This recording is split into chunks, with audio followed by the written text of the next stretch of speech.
a gente vai falar especificamente da parte de fluxo de energia nos ecossistemas voltados para o fluxo de matéria, com foco nos ciclos biogeoquímicos. Olha que nome horroroso, ciclos biogeoquímicos. Aí o aluno está lendo lá e fala, de acordo com os ciclos biogeoquímicos, pronto, não lê mais nada, né? Já deu pau ali de cara, tela azul, não sei o quê. Gente, ciclo biogeoquímico vocês veem desde do sexto ano, que é ciclo carbono, ciclo de nitrogênio, de oxigênio, ciclo da água. É o mais do mesmo, só com o nome mais bonitinho, né? O mais feio, né? Depende da interpretação. Ciclo biogeoquímico. A gente tem aqui, essa primeira figura, eu vou utilizar as próprias figuras do PET, que eu gostei muito delas, que são as representações, né? Por exemplo, o ciclo do carbono. O gás carbônico está em alta desde que eu estava na escola. Não sou tão velha assim, não, mas é, desde a década de 90 tá em alta por causa do aquecimento global, né? Então, todo mundo fala muito do gás carbônico e a gente pouco se fala das fontes, né, dele. Então, assim, o que que gera gás carbônico que vai, né, para a atmosfera? A combustão, que é a queima, então a indústria, uma queimada que a gente faz, um vulcão que entra em erupção, os escapamentos dos veículos automotores que queimam combustíveis fósseis, tudo isso ali está liberando carbono, né, sob a forma de gás ali para a atmosfera. A respiração e a decomposição também. É legal que eles puseram até as vacas aqui. Existe uma grande quantidade de gases do efeito estufa, principalmente metano, que são produzidos pelas vacas. Pum de vaca. Pum de vaca é um dos intensificadores do efeito estufa, né? Então, produz, né, muitos gases, a respiração também dos organismos vivos, mas os gases do intestino também, a gente também, né, produz gases, mas não em tanta quantidade igual as vacas lá, mas tudo é fonte de gás do efeito estufa aqui. Só que especificamente do gás carbônico a gente considera a respiração. Só que a decomposição ela também é muito importante na produção de carbono. Então, por exemplo, quando a gente pega mata, aquela sujeira, né, do chão da mata, aquela folhagem misturada com o resto de tudo que vocês imaginarem ali, de bicho em decomposição, de sei lá o quê, aquilo ali a gente chama de serrapilheira. É super importante a decomposição que acontece ali para liberar os nutrientes para as raízes das plantas. A questão é que essa decomposição ela produz o carbono também, né? E libera esse carbono para a atmosfera. Então, quando você aumenta o padrão de decomposição, você também tem um aumento disso. Então, por exemplo, aterro sanitário onde tem muita decomposição, você está liberando carbono ali para a atmosfera através dele. E o ambiente aquático também tem respiração, também tem decomposição, tudo liberando ali, né, para o ar o carbono. E tem as maneiras de absorção de carbono. A maneira, que é a fotossíntese. Então, a partir da fotossíntese, o carbono que está na atmosfera é captado ali pela planta, sob a forma de CO2, né, gás carbônico, e assimilado, sendo transformado em biomassa uma planta, né, na estrutura ali viva da planta, ou da algazinha lá pequenininha. Apesar das algas serem microscópicas, né, as que a gente está falando aqui, aquelas microscópicas, que tem alga também gigantesca lá, igual árvore debaixo da água, tem alga que a gente come lá, até vendo a comida japonesa enrolando os negócios lá, mas aquelas algas microscópicas, que são as mais importantes aqui em termos de produção de oxigênio e absorção de gás carbônico lá nos oceanos, é, elas, apesar de serem muito pequenininhas, elas têm uma biomassa imensa, assim. Se a gente conseguisse coar, né, a água do mar lá e tirar todas as algas, seria uma coisa extraordinária. Então, elas absorvem muito carbono pela fotossíntese, assim como liberam, né, através de sua respiração. Então, o carbono, ele está também enterrado sob a forma de carvão, lá carvão mineral, nas reservas de carvão. Então, para vocês, como é que eu vou falar de carvão? Não é carvão que a gente usa para churrasqueira, não, embora aquele também, né, tenha liberação de carbono para a atmosfera. Mas esse carvão aqui é um carvão formado há muito tempo atrás, né? Um carvão na época que se formaram os fósseis, esse carvão estava lá se formando junto lá no subsolo da Terra, e ele foi muito utilizado como fonte de energia, por exemplo, locomotivas, coisas assim, utilizavam eles. Ainda existem, né? Ainda existe a utilização desse carvão mineral, mas foi substituído muito por combustível tipo, né, de origem do petróleo. E aí todo esse carvão que ele armazena na própria estrutura dele, carbono. Só que ao ser queimado, utilizado, ele libera para a atmosfera.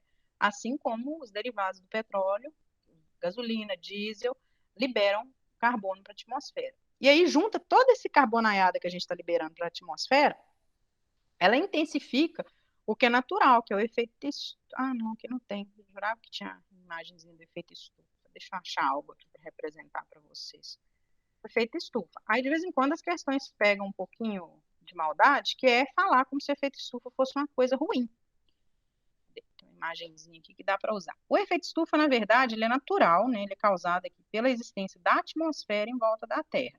Então, quando o Sol irradia lá, né, sobre a superfície do planeta, uma parte dos raios solares entra, uma parte dos raios solares bate, né, em partículas ali da atmosfera e vai irradiar para o espaço. Dessa parte que entra, uma parte vai irradiar no solo, né, é, ser dissipada para a atmosfera, mas uma parte ela vai ficar retida aqui na superfície do planeta, gerando calor, que é importante, porque se a gente não tivesse atmosfera aqui, você pegar como exemplo a Lua chega a menos 200 e não sei quantos graus Celsius durante o período da noite, que é o período o quê? Que ela não está recebendo, a parte dela que não está recebendo radiação direta do Sol. Então, essa parte da Terra aqui, provavelmente ficaria em torno disso, menos 200 graus Celsius, ou mais frio do que isso, no período da noite, a gente morreria congelado. E depois de dia, a gente morreria esturricado, porque a luz solar entraria direto aqui, irradiaria, né, em cima do Sol e na gente e tudo mais. Então, de dia, a atmosfera aqui protege para que a radiação solar não venha direto. E de noite, ela protege para que a gente não fique exposto, né, ao frio extremo por falta da luz solar aqui. Ela prende o calor aqui dentro. Então, é fundamental para a existência da vida como a gente conhece na Terra, incluindo nós, nossa vidinha aqui. Se a atmosfera deixasse de existir repentinamente, puf, morreu, acabou praticamente tudo que tem na superfície do planeta. Então, o efeito estufa não é ruim, o efeito estufa é natural e importante para a gente sobreviver. O problema é que ele funciona assim, né? Os gases aqui do efeito estufa seguram, retêm o calor na superfície da Terra. Quando essa camada aqui ela fica mais densa, por causa do acúmulo de gases, né, aumentado aqui da liberação que a gente está fazendo, e junto a gente que já tinha antes, né, já tinha um vulcão, já tinha vários organismos respirando e tal, ainda junto a gente produzindo muita fumaça aqui de indústria, de outros componentes que a gente utiliza, vai intensificando a densidade dessa camada aqui e aumentando a quantidade de calor que fica retido. É lógico que não é um aumento assim grotesco, né? A gente não vai começar a ficar igual deserto daqui 5 anos.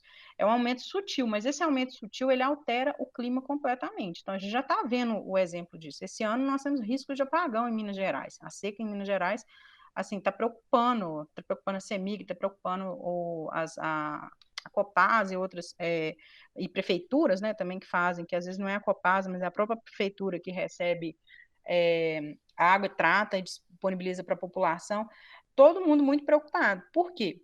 Porque o regime de chuvas está se alterando ao longo do tempo, e isso tem relação direta com a maneira como o calor, né, fica retido na Terra, que afeta as mudanças de massas de ar que estão circulando ali. Então, de vez em quando, você vai ver previsão do tempo, o povo fala assim, uma massa de ar polar vinda sei lá da onde, né? Uma massa de ar frio, uma massa de ar quente. Essas massas de ar, a circulação delas altera com a intensificação desse calor aí, advindo da piora do efeito estufa. Então, o efeito estufa não é ruim, mas a piora dele, a intensificação do efeito estufa por causa da emissão, né, de substâncias com carbono, com metano e outros gases aí associados, ela faz com que a gente altere o clima do planeta como um todo. Pequenas alterações, mas que tem um impacto muito grande. A gente já está vendo isso. Por exemplo, o café, as regiões produtoras de café no Brasil, muitas delas já não conseguem produzir o suficiente para justificar o plantio de café. Então, vai começar a ter região que vai plantar cada vez menos, vai extinguir as lavouras de café. Ah, mas que diferença isso faz? Bom, brasileiro não vive sem café, né? Então começa por aí. E aí impacta a economia, porque a gente exportava isso, né? Então tem uma série de impactos que vão acontecendo ali em função disso. Aí a Amazônia estava queimando, o Pantanal estava queimando, aumenta demais a liberação de gases, mas também altera a cobertura do solo, aí altera o clima. Então, uma coisa vai se reunindo com outra, que vai afetando o plantio, que vai afetando a colheita.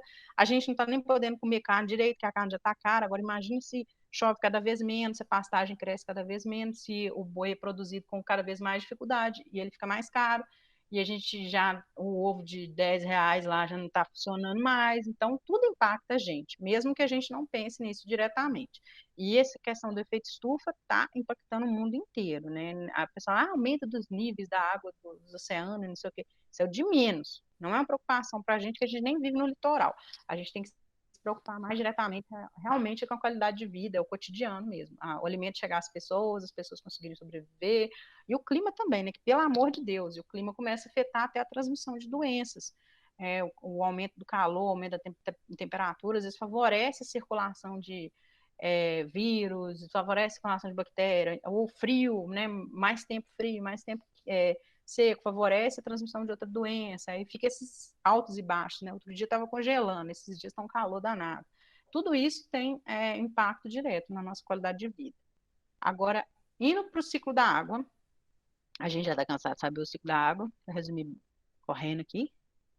Então, você tem a chuva, né, que vai abastecer a circulação de água no planeta. A água não acaba, porque ela tem ciclo aqui, né, mas a chuva pode cair em outro lugar e a gente ficar na seca, né, pode acontecer isso. Na região que nós estamos aqui é super importante, porque a gente pertence ao karst. Então,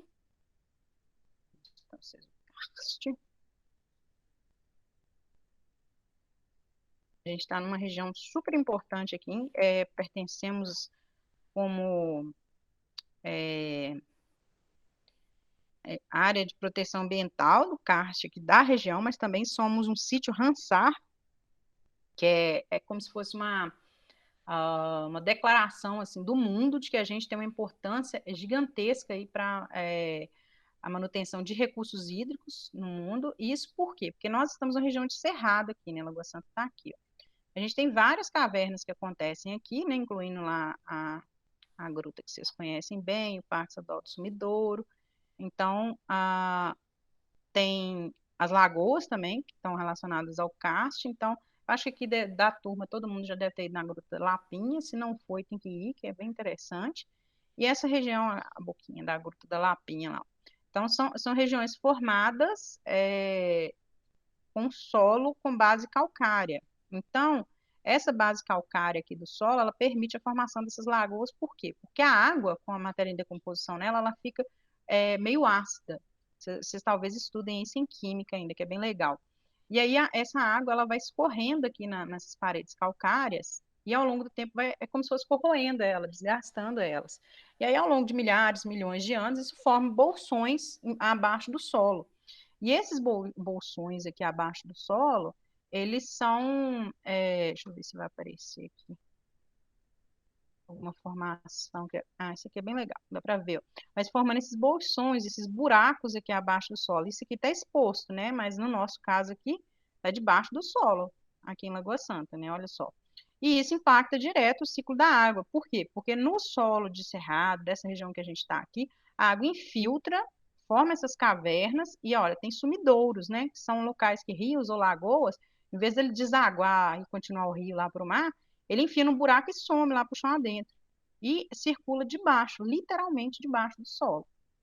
E isso aqui, né, tem, lógico, impactos para a gente, principalmente porque forma, às vezes, os aquíferos. Então, são regiões inteiras aqui que tem bolsões d'água, assim, de milhares, milhões de metros cúbicos cadê? Que ficam preservados aqui e disponíveis e podem ser alcançados só por aqueles poços artesianos. A cisterna não, tá? A cisterna alcança só os níveis superiores aqui de água, que fica retida entre solo e rocha. Os poços artesianos que alcançam lá essas regiões dos aquíferos. E os aquíferos são um potencial, né, de água para a gente assim, extraordinário. A gente deveria estar protegendo, mas a maioria das pessoas nem sabe que existe. Então, o que está acontecendo é que a indústria vai começar a utilizar esses reservatórios de água subterrânea, consumir com eles, e a gente que vai ficar no prejuízo, porque quando falam com você assim para fechar a torneira, que a água está indo embora, não sei o quê, o grande consumidor de água é a agropecuária e a indústria. A gente é totalmente inocente nesse sentido, a gente tem que fechar a torneira mesmo, que a água custa caro, a água da Copasa é cara, e se você tiver cisterna em casa, você tem que colaborar com ela, porque ela pode secar com esses regimes de chuva doido que a gente está tendo. Então, preservar é importante nesse sentido. Mas a gente deveria saber melhor sobre os nossos recursos hídricos. Então, a água infiltra no solo onde? Onde tem vegetação para a chuva cair e não escorrer muito rápido. Então, ela infiltra onde tem raiz ali no solo, serrapilheira, que permite formar uma esponja natural ali e absorver o máximo possível de água. Essa água que é absorvida vai para o lençol freático. Esse lençol freático aqui é que tem aquelas nascentes, ó,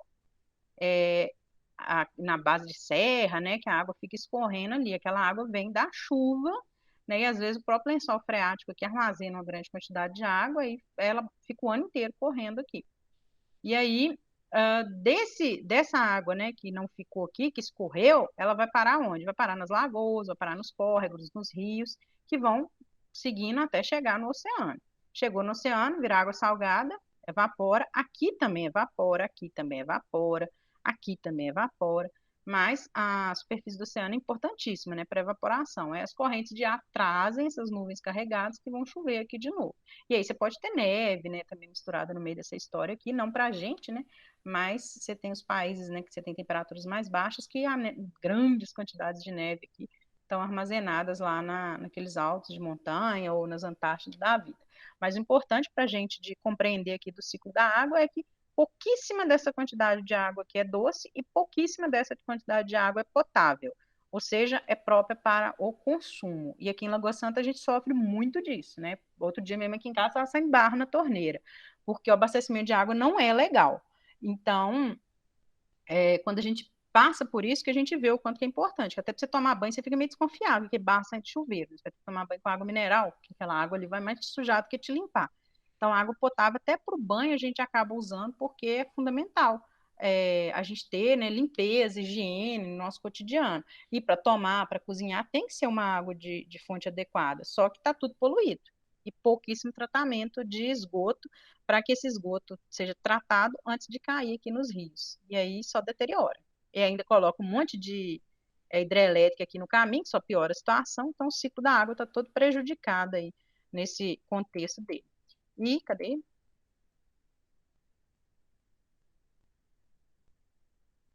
Outro ciclo aqui é do oxigênio, deixa eu diminuir.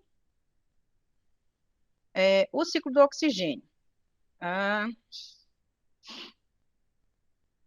a gente tem a produção de oxigênio na superfície do planeta, basicamente é fotossíntese. Então, fotossíntese, as plantas lá, principalmente as algas microscópicas lá nos oceanos, são a fonte de oxigênio da Terra. Na fotossíntese, a planta absorve o gás carbônico lá, junto com a energia solar, mais os nutrientes do solo e água, e aí vai liberar, no final das contas, a glicose para ela mesma e o oxigênio, né, para a atmosfera.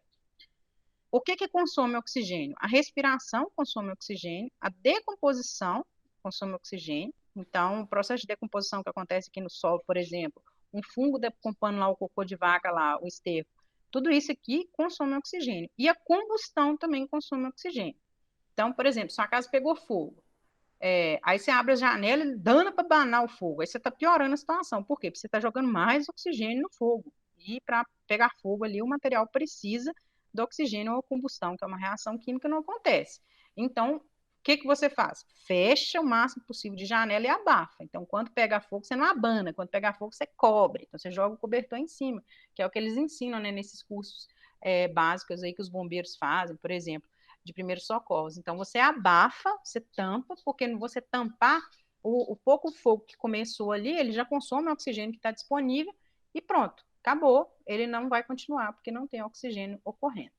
Então, se você tampar, assim, um experimento simples, né, que a gente pode fazer, você põe uma vela acesa e tampa com um vidro, um copo, por exemplo, um toquinho de vela ou um fósforo, que seja, e tampa com um copo. Quando consumir todo o oxigênio que está disponível ali dentro, acaba a combustão. Né? Então, a própria combustão consome o oxigênio que está disponível aqui na atmosfera. O planeta Terra não tinha oxigênio disponível para manter, por exemplo, a vida da gente, dos outros seres que estão aqui respirando. O que permitiu isso foi o surgimento dos seres autótrofos fotossintetizantes. Eles começaram a produzir, né, e liberar o O2, o oxigênio, que a gente precisa para respirar. E agora, ciclo do nitrogênio, que é super importante porque o nitrogênio é conhecido, né, por ser nutriente. Então, na atmosfera, em volta da gente aqui, mais de 70% do ar é composto de N2, nitrogênio, né, em forma de gás. O nitrogênio que está na atmosfera, ele não pode ser assimilado, então a planta não pode pegar ele, capturar ele, como ela faz com gás carbônico, e utilizar no metabolismo. Ela precisa de assimilar esse nitrogênio, né, através de organismos que conseguem fazer isso. Então, esses organismos vivem lá na raiz dessas plantas, associados com elas, e eles fazem a fixação do nitrogênio, né, aí está representado aqui, ó, bactérias fixadoras. E aí elas fixam esse nitrogênio atmosférico, transformam em amônia, e aí existe todo um processo aqui para garantir a liberação dessa amônia para que as raízes das plantas possam absorver. Então, tudo que está em decomposição aqui, você tem o processo de decomposição, que vai produzir também amônia e vai fazer com que o nitrogênio entre para o ciclo, e o processo de fixação do nitrogênio do ar. E aí, tudo isso aqui, né, faz com que o nitrogênio chegue como, de forma, né, a ser absorvido pela raiz das plantas. E pode acontecer também o inverso, que é a desnitrificação, que vai liberar o nitrogênio gasoso aqui para o ar. E esses processos aqui, eles podem acontecer em ambiente industrial, para a produção de adubos, por exemplo, né? E isso muda muito a situação, porque, por exemplo, no Rio, a quantidade de nitrogênio e fósforo que está na água, ela é muito limitante para a produtividade. E às vezes você aduba uma região, né, por exemplo, um grande plantio de soja, recebe aquela adubação química, né, artificial. Quando vem a chuva, ela arrasta todo esse adubo, toda essa grande quantidade, né, de nutrientes e joga no rio. Você está adubando o rio, só que o que você vai fazer é com que aumente o que não deveria aumentar, né, de alga, e essas algas, elas também viram um impedimento para a entrada de luz. Aí isso impacta a sobrevivência de outros organismos. Então, o ciclo do nitrogênio ele tem vários impactos ambientais acontecendo a partir dele, exatamente por causa do uso do nitrogênio nos cultivos humanos aí, né, que a gente faz para poder aumentar a produtividade. Até o esterco de vaca, que é natural, ele pode escoar de um curral e ir para um córrego e acontecer isso. É comum também para porco, por exemplo, você tem que ter uma licença, uma autorização, para você criar porco na sua casa. Se alguém denunciar, mesmo que seja fazenda, se alguém denunciar e você não tiver autorização, você vai pagar multas, vão recolher os bichos, uma confusão danada. Por quê? Porque a grande quantidade de cocô que o porco produz, geralmente a pessoa põe uma aguinha lá correndo lá e aquilo ali é jogado numa lagoa, num córrego, e isso vira uma fonte de esgoto horrenda, assim. Eu conheci uma pessoa que adubava com os porcos que ele tinha, adubava, né? Jogava o cocô de porco na lagoa, então aquele montão de fezes todos os dias jogado na lagoa que ele tinha, que era para as tilápias crescerem, né, muito. O que aconteceu? A lagoa virou brejo rapidinho, levou uns 3 anos para virar brejo, porque foi tomada por vegetação. Então, plantas aquáticas, algas e outras coisas cresceram alucinadamente. E aí elas vão retendo, né, terra ali de assoreamento, vão tomando e criando uma grande quantidade de matéria orgânica ali, fechando aquele ambiente. Virou brejo. A inteligência foi demais. E aí perdeu o serviço todo de construção da lagoa. Aí agora, cadê? Cadê? Não, é isso mesmo. As questõezinhas aqui. Então, vamos lá. Na 1 aqui, está falando, entende-se como ciclo hidrológico movimentação que a água, em seus 3 estados, sólido, líquido e gasoso, realiza entre os 3 grandes reservatórios existentes na Terra, a atmosfera, os oceanos e os continentes. O Sol fornece energia para proporcionar essa movimentação, uma vez que tal energia aumenta as demandas por evaporação da água líquida ou por derretimento, quando em seu estado sólido, né, derretimento das geleiras, no caso. O aquecimento global, que está ocorrendo por causa do aumento dos gases causadores do efeito estufa, tem provocado. Vamos lá. Eita. Derretimento do gelo nas geleiras, nas regiões polares. Correto, né? Aumento da umidade na atmosfera em aproximadamente 6% para cada grau de aumento na temperatura média da Terra. Vamos aguardar essa daqui.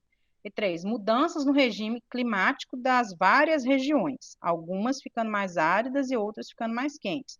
E ainda o aumento de tempestades em outras regiões. Isso aqui está correto. Você tem uma mudança muito grande aqui cadê?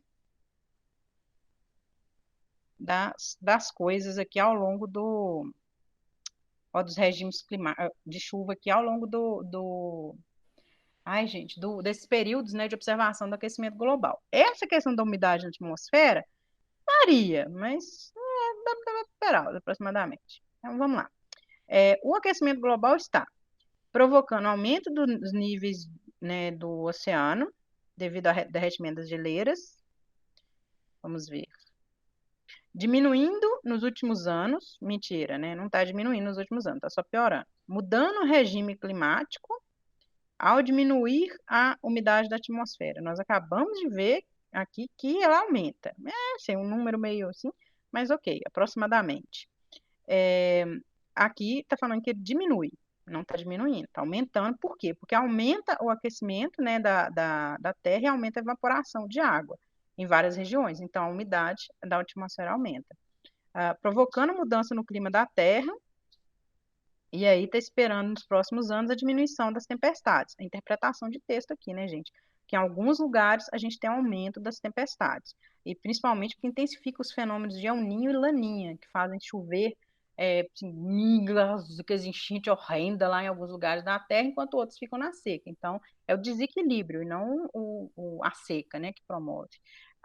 E afetando o ciclo hidrológico, que é a movimentação que a água no estado sólido e gasoso realiza entre atmosfera, oceanos e continentes. Esse aqui está errado porque está falando só da água no estado sólido e gasoso. Na verdade, né, tem o estado líquido aí que é fundamental, que é o que vai estar acontecendo, né, no continente em grande volume. Rios, lagos, lagoas, riachos, tudo isso é estado líquido. Então, essas aqui não tem mesmo como estar certa. Essa daqui parece que está certa, é a correta, porque realmente os oceanos eles estão aumentando seu nível por causa do derretimento das geleiras. E isso aqui é a primeira opção, né? Derretimento dos gelos, taranã, taranã. Essa de cara já seria certa. Mas é sempre bom vocês conferirem as demais, tá? Igual eu fiz aqui. Nossa, essa parece certa, ok. Então deixa ela aqui com um pontinho de interrogação e vê as demais. Porque às vezes a gente não prestou atenção em algum termo que está aqui, e aí a gente surge a dúvida com os outros. É sempre bom a gente fazer a eliminação das outras questões. A 2. O texto O Voo das Folhas traz uma visão dos índios ticunas para um fenômeno usualmente observado da natureza. Com o vento, as folhas se movimentam. Quando caem no chão, ficam paradas em silêncio. Assim se forma eu não sei se a pronúncia é essa, tá, gente? Engaúra.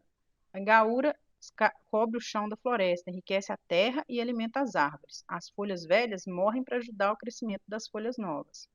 Dentro do engaúra vivem aranhas, formigas, escorpiões, centopeias, minhocas, cogumelos e vários tipos de outros seres muito pequenos. As folhas também caem nos lagos, nos igarapés e igapós. Como eu falei com vocês, né? As folhas cobrem o solo e formam aquela camada cheia de coisas ali, que é a serrapilheira, que eles chamam aqui de engaúra. E as folhas também caem nos rios, riachos, lagos, também fazem esse processo neles, né? A visão dos índios ticunas, a descrição sobre gaúra permite classificá-lo como um produto diretamente relacionado ao ciclo aí tá aqui, da água não é, né? A gente está falando aqui de folha caindo no chão, do oxigênio muito menos. Do fósforo também não é, porque o fósforo está mais relacionado a reservas em rochas, tá, gente? Então, o fósforo ele está mais associado ao solo. Você tem solos mais ricos e mais pobres em fósforo. Do carbono poderia até ser considerado, porque a gente está falando da liberação, da decomposição, né? Tem a liberação de carbono. Mas eles estão falando aqui, olha, de enriquecer a terra e alimentar as árvores. Isso é o ciclo do nitrogênio, né? Que ele vai fazer o quê? Ele vai entrar, vai ter decomposição aqui deles e absorção para as plantas, né? Crescerem aqui, e através das raízes dela, né, elas vão absorver isso. Então, são detritos que vão para o solo para alimentar as raízes das plantas ali e permitirem o crescimento. Então, essa questão que tem essa pegadinha que você poderia pensar de cara no carbono por causa da. Ui? lá embaixo, por causa da decomposição, mas a gente tem que ver a decomposição que enriquece o solo, que alimenta a planta, que é o que está descrito no poema, tá? Agora, a número 3. Na técnica de plantio, conhecida por hidroponia, os vegetais são cultivados uma solução de nutrientes no lugar do solo, rica em nitrato e ureia. Ureia foi ótimo. Hidroponia. Vou mostrar para vocês. É muito utilizado para alface. Aqui, ó. Eles colocam a alface dentro da água direto, as raízes crescem na água, essa alface não fica suja de terra nem nada disso, né? E essa água é cheia de nutrientes ali que o alface precisa para crescer, geralmente é feito em estufa, né? E muitas das alfaces que a gente compra aí no supermercado, assim, é de hidroponia. Aí, cadê? Nesse caso, ao fornecer esses nutrientes na forma aproveitável pela planta, a técnica dispensa o trabalho das bactérias fixadoras do solo, que na natureza participam do ciclo do fixadoras, sempre nitrogênio. Então, sempre que vocês pensarem em fixação, é fixação de nitrogênio do ar, tá? Então, é o nitrogênio que está disponível em grande quantidade no ar atmosférico e a gente não consegue absorvê-lo, as plantas não conseguem absorvê-lo para utilizar assim no metabolismo. Quem permite isso são essas bactérias fixadoras aqui, ou as bactérias que vão decompor as substâncias, né, ricas em nitrogênio ali e liberar sob a forma de amônia para que as outras bactérias do solo consigam transformar em nutrientes que possam ser absorvidos aqui pela raiz das plantas. Então, fixação, você já pensa de cara em ciclo de nitrogênio. A 4. O ciclo da água envolve o processo de evaporação, condensação e precipitação da água no ambiente. Na etapa de evaporação, pode-se dizer que a água resultante encontra-se pura. Entretanto, quando em contato com poluentes atmosféricos, como óxido sulfuroso e nitroso, é contaminada. Então, às vezes a água está limpinha lá, né? Evaporou, bonitinha, toda, a gente chama ela de quase pura, pelo menos. Só que a própria poeira que está disponível, os gases que estão disponíveis ali na atmosfera, em contato com essa água, podem gerar novas substâncias ali e contaminá-la. E aí, quando ela precipita, ou seja, quando ela chove, né, ela é transformada em chuva, traz consigo substâncias que interferem diretamente no ambiente. Qual problema ambiental o texto faz referência? Aí, esse texto aqui especificamente, ele está falando da chuva ácida, porque esse óxido sulfuroso aqui, esses óxidos, né, eles vão formar substâncias ácidas ali em contato com a água. E aí a água vai, deixa eu mostrar para vocês aqui. Ela vai ter um teor de acidez maior. E aí, com isso, ela pode ser danosa, né, para as superfícies. Ao longo do tempo, ela vai corroendo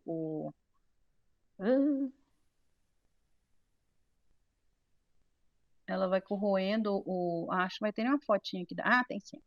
Ela vai corroendo as superfícies, então tem uns exemplos de estátuas aí mundo afora, em regiões, né, que existem substâncias na atmosfera que interagem com a água e geram essas substâncias ácidas, mas também essa acidez da água que cai no solo, não é que ela vai derreter a gente, mas essa acidez da água que cai no solo, ela faz mal para as folhas de planta, por exemplo, mas principalmente ela vai cair já com teor de acidez um pouco maior nos lagos, no solo, e vai alterar o ciclo natural ali dos nutrientes, porque os nutrientes são alterados, né, por causa disso. Então, você pode marcar aqui a chuva ácida. Não é aquecimento global, que a gente está falando de precipitação aqui, substâncias que vão estar na precipitação. A poluição do ar está sendo citada aqui, mas o problema é o que a poluição do ar causa, né, com a chuva ácida. A destruição da camada de ozônio também não é o caso, porque a destruição da camada de ozônio não tem a ver com a chuva, né, com a formação de precipitação. E a eutrofização dos corpos hídricos está associada com o enriquecimento forçado ali, né, de nutrientes dos lagos, lagoas, rios, riachos. Não é o que está sendo mencionado, tá? Então, chuva ácida. A letra A. A 5. Desde os anos 1990, novas tecnologias para a produção de plásticos biodegradáveis foram pesquisadas em diversos países do mundo. No Brasil, foi desenvolvido um plástico empregando os derivados da cana-de-açúcar e uma bactéria recém-identificada, capaz de transformar açúcar em plástico. A bactéria se alimenta de açúcar, transformando o excedente do seu metabolismo em um plástico biodegradável chamado PHD, polihidroxibutirato. Sua vantagem é que, ao ser descartado, o bioplástico é degradado por micro-organismos existentes no solo, em no máximo um ano, ao contrário dos plásticos de origem petroquímica, que geram resíduos que demorariam mais de 200 anos para se biodegradar. Aí a pergunta é: a nova tecnologia apresentada no texto, tem como consequência a primeira, que é a diminuição da matéria orgânica. Pronto, já não é. Porque plástico não é matéria orgânica, né? É matéria inorgânica que vai, né, ser jogada por aí afora. E não deveria estar nos aterros também, né? Plástico deveria ser da coleta seletiva. Letra B. A ampliação do uso de recursos não renováveis, especialmente os plásticos. Na verdade, tá falando, isso aqui é ok. Ampliação de recursos. Só que aí não renováveis. Não renováveis são aqueles que, né, no ciclo da natureza, eles não são renovados, eles são esgotados, né, a curto, médio prazo. Talvez a longo prazo seja recomposto, mas é um prazo tão longo que a gente não consegue nem prever quando a gente vai ter derivados de petróleo de novo, se vai ter algum dia. Então, se não renováveis aqui já detona com questão. Aí, especialmente os plásticos, ainda por cima. A gente quer reduzir o consumo de plástico, né? Ampliar o uso, né? Então, completamente errado. Letra C. A diminuição do metabolismo de bactérias decompositoras presentes nos solos. Nada a ver, porque se depende dessas bactérias decompositoras presentes no solo para decompor esse plástico aqui, que é de origem orgânica lá do açúcar. Então, errado também. A gente quer aumentar o metabolismo delas para elas comerem esse plástico, né? Aumentar porque elas vão estar comendo esse plástico. A substituição de recursos não renováveis por renováveis para fabricar plásticos. Olha, essa parece estar correta, olha só. Vai fabricar um plástico, só que ele é biodegradável, ou seja, ele vai utilizar, né, a base de açúcar, ou seja, ele não é esses não renováveis, ele é renovável. Então, essa parece a correta. Né? Vamos deixar ela em aberto aqui. E a letra E, o lançamento no meio ambiente de produtos plásticos inertes em relação ao ciclo da matéria. O que significa isso? Que não vão entrar no ciclo da matéria, esses inertes. Vão entrar sim, a gente quer que ele entre no ciclo da matéria. Por isso que vai ter organismo que vai metabolizar ele aqui, comer ele e degradar ele. Então, essa está errada. É a letra B, D, realmente. Né? Então, a gente vai substituir os recursos não renováveis por renováveis, fabricando, né, esses plásticos aí que têm origem do açúcar. Agora, 6. O ciclo biogeoquímico do carbono compreende diversos compartimentos, entre os quais a Terra, a atmosfera, os oceanos e diversos processos que permitem transferência de compostos entre esses reservatórios. Os estoques de carbono armazenados na forma de recursos não renováveis, por exemplo, o petróleo, são limitados, sendo de grande relevância que se perceba a importância da substituição de combustíveis fósseis por combustíveis de fontes renováveis. A utilização de combustíveis fósseis interfere no ciclo do carbono, pois provoca aumento da porcentagem do carbono contido na Terra. Incorreto, né? Você não vai aumentar a quantidade de carbono contido no planeta. Você já tem a quantidade de carbono que está aí, é isso mesmo, vai aumentar. Vai aumentar a quantidade que está em determinada forma, né? Porque ele está retido lá no petróleo, mas ele está lá, está presente no planeta. Redução da taxa de fotossíntese nos vegetais. Errado. Né? Quando você utiliza os combustíveis fósseis, você aumenta a taxa de carbono na atmosfera e aumenta a fotossíntese. Aumento da produção de carboidratos de origem vegetal. Isso aqui talvez. Vamos continuar. Aumento na quantidade de carbono presente na atmosfera. Essa aqui também tem chance. Vamos voltar nas duas já já. Redução da quantidade global de carbono armazenado nos oceanos. Essa aqui está incorreta, né? Porque como vai aumentar a fotossíntese, vai ter mais alga fotossintetizando e crescendo e reproduzindo, e você aumenta a quantidade de água, de alga e de alga em decomposição e do carbono disponível ali naquele ambiente, tá? Então, a CO2, vamos lá. Então, os combustíveis fósseis interferem no ciclo do carbono, pois promovem aumento da produção de carboidratos de origem vegetal. Isso não altera o ciclo de carbono, a produção de carboidratos. Né? Embora as plantas aumentem a produção e metabolizem isso, não é diretamente relacionado ao ciclo do carbono. Aumento da quantidade de carbono presente na atmosfera que é o correto, né? Que é o problema. Então, os combustíveis fósseis, eles aumentam a liberação de monóxido de carbono na atmosfera através lá da queima nas indústrias, nos carros, e com isso a quantidade de carbono disponível lá na nossa atmosfera. Cheia das pegadinhas essa questão, né? Mas a letra D aí. Número 7. Um produtor rural registrou queda da produtividade numa das áreas de plantio de arroz de sua propriedade. Análises químicas revelaram concentrações elevadas do íon amônia e baixas dos íons nitrito e nitrato no solo. Esses compostos nitrogenados são necessários para o crescimento dos vegetais e participam do ciclo bioquímico do nitrogênio. Em qual etapa desse ciclo bioquímico são formados os compostos que estão em baixa concentração nesse solo? Vou voltar lá na figura para mostrar para vocês aqui, ó.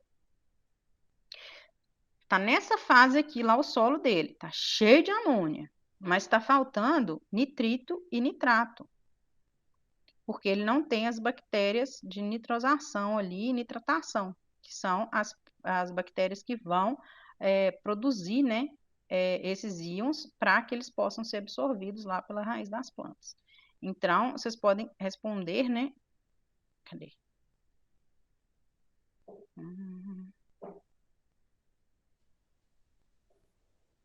Aqui, ó. A nitrificação, porque a gente quer a produção dos íons nitrato. Então, não é a fixação de nitrogênio, porque não é a retirada dele do ar. Cadê?